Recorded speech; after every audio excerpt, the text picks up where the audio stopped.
So this is the back of the 15-watt amorphous solar panel.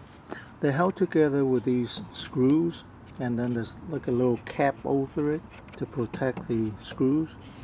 So I took out most of the screws except this one. I stripped it, but I took out enough to pry open the plastic, and you see the wiring here.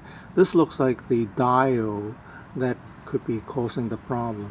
So instead of replacing the diode, I'm just gonna snip off the wires, remove the diode, and use a butt connector to connect the wire back, and then check to see if the solar panel is still good.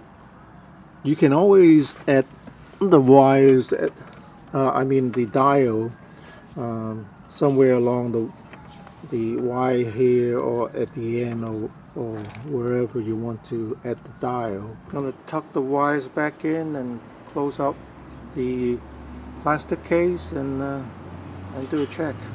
Okay, I reconnected the output wires without the diode and hooked it up to my voltmeter, open voltage 20 volt. So this is the diode that I took out from here, and I just reconnected the connection. This the negative wire. It's hard to see that this could be the problem, but there's no other things that I can fix on the solar panel, so I'm going to take it out and check the voltage and see if this could be the problem. Okay, closing up the solar panel.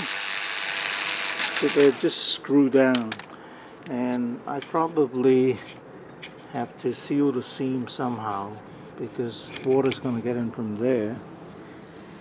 But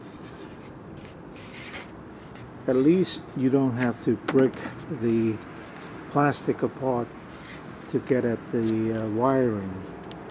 So yep, put all the screws back together.